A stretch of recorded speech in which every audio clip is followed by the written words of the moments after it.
อนนี้กับพวกเราที่ใดเดินทางกลับบ้านพี่หน่อยกลับมาเบิ่งข่าวบรรยากาศตามเส้นทางว่าจะเป็นแนวใดพี่หน่อยหลังจากที่ฝนเสาตกลายมือแล้วพี่หน่อยตอนนี้ข่าวเข้าสู่ฤดูแล้งครับส้มเลย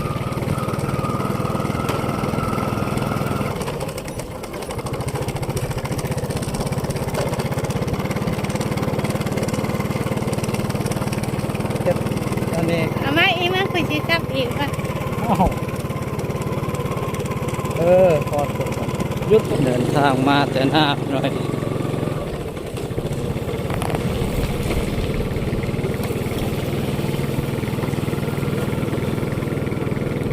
ครับสาไก่อีกคนนะ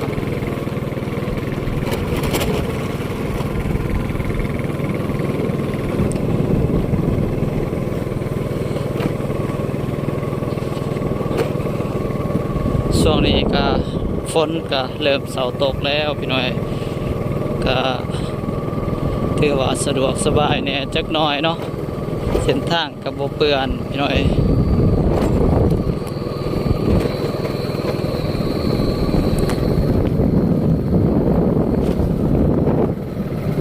เส้นทางบ่เปื้อนบ่เปื้อนปานใดทำสมัย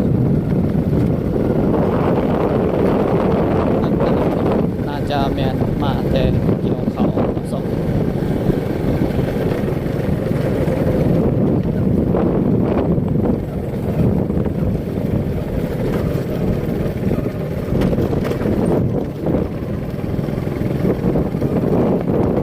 เศร้าลาวพาซิ่งพี่น้อยไปนี่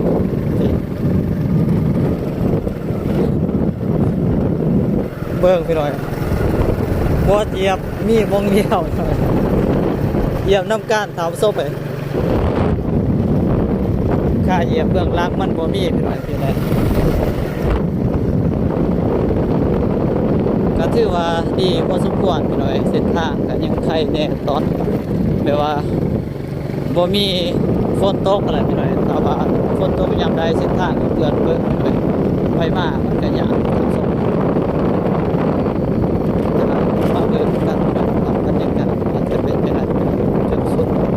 จนฮอดบ้านกันสิได้อัปเดตพี่น้องถ้าว่ามันบ่ค่ำบ่มืดก่อนพี่น้อย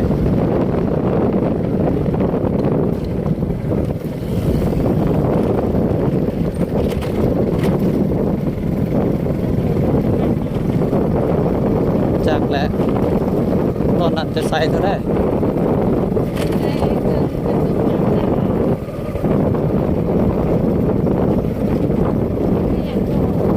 เอา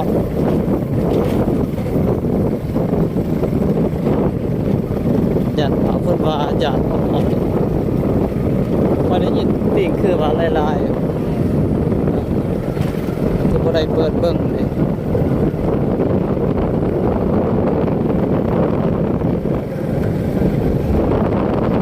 ทางนี้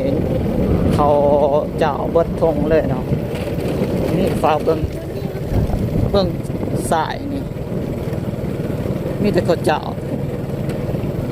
เขาหอมมะลิเอาดำน้ำลังตู่บางทีก็เดียว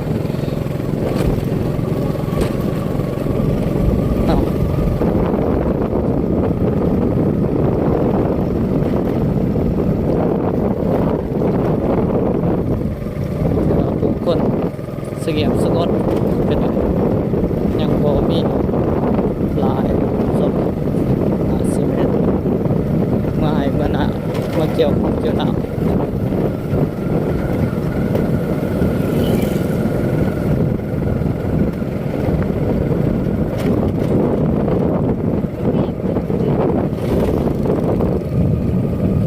ตึกเด็กก็มาแล้ว สั่ง ก็มา ก็สั่ง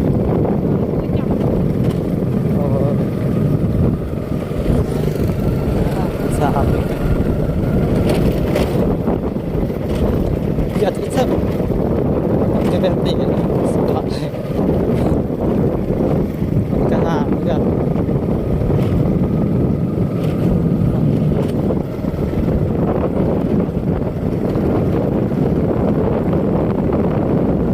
สองคนโบโต้นี่ก็ใครแน่จักหน่อยเนาะ ง่ายเนาะมีแต่ง่ายและอย่างคนกับกี่ต้ม มื่นอีกพี่น้อยขี่รถไฟก็บ่ได้รถบ่มีห้อยยังยากพี่น้อยยามนี่ครับมีแต่ง่ายอย่างเดียว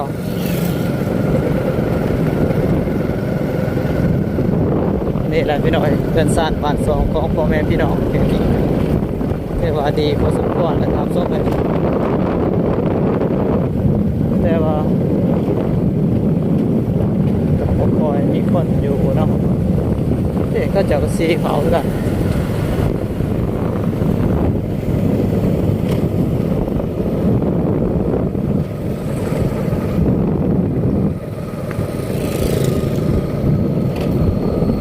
โอเคนี่มีเงินกอลังใหญ่เนาะซ่า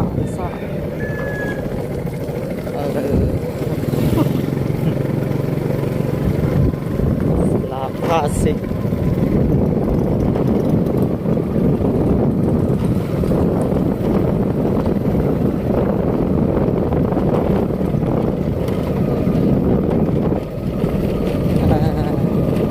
ส่วนหลายก็บ่ทันเห็นคนมาเฮือนมาซ่านเนาะยังมีโบราณมันถือช่วงเกี่ยวข้าวสินะเฮ็ดงานแน่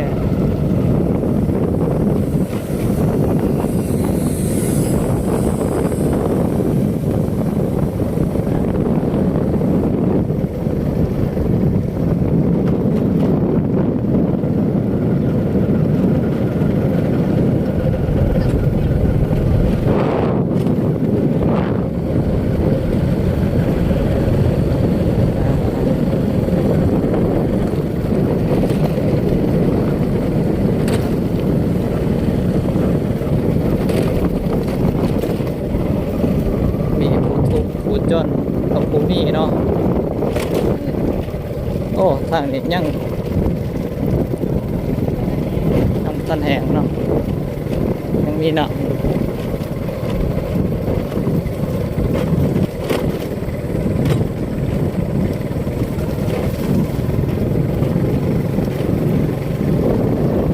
สาวไข่ลิก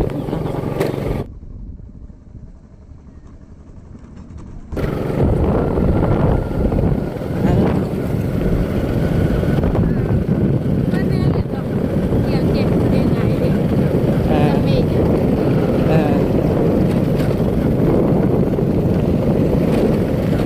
ภาพบรรยากาศบ้านๆหน่อย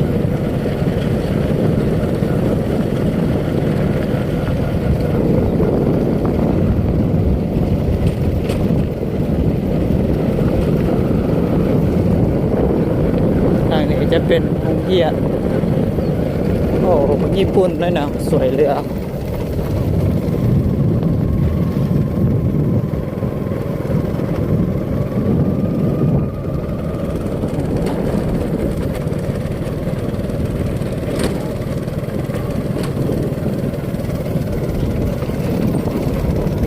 เบิ่งท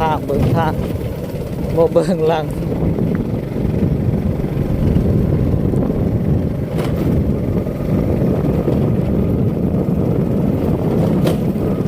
โอ้ยเป็นเป็ดกับเล่งเอาโอ้บ่ได้แล้วเจ้าเป็นเป็ดกับหวยที่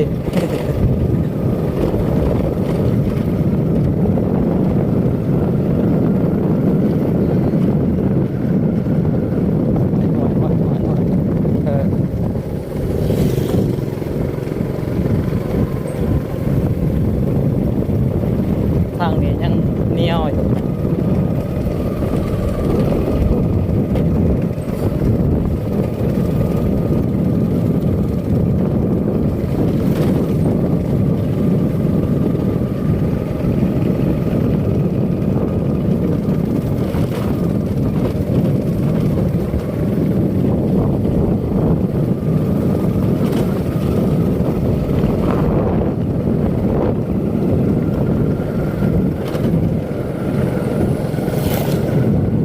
พี่น้อยสำหรับบ้านคำองศานี่หรือว่าหน้าบ้านหน้าเสือกพี่น้อยตัดสิได้สิ้นสุดลงเพียงเท่านี้พี่น้อยแค่อันนี้ก็น่าจะเป็นปลายบ้านเนาะเนื้อบ้านนอกบ้านน้ำส้มประมาณนี้พี่น้อยเขตบ้านคำองศาหรือว่าเขตบ้านหน้าเสือกพี่น้อย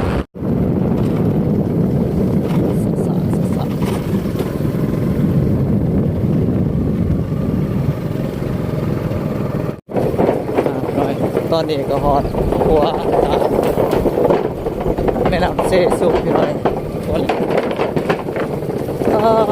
หัวเซซุก็เริ่มเปเพ่เนาะ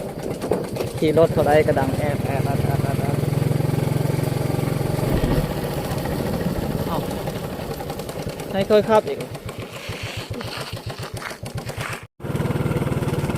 ว้าวเส้นทางโอ้นี่ลืมพี่น้อยทางนี้ยังไม่ทันได้เก็บเกี่ยวพี่น้อยทางนี้แหละเต็มเลยทางไหนเก็บเกี่ยวรถตรงเต็มตรงเลยพี่น้อยเข้าซุ่มเริ่มซุ่มกับน้ำส้มมาเป็นวันน้ำไปหน้า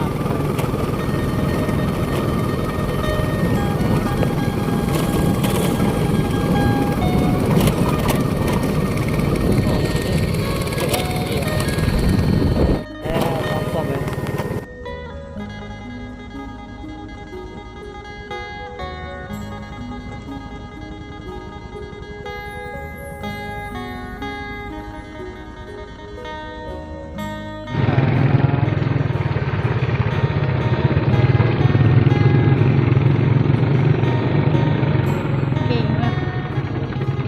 เปล่าเด็ก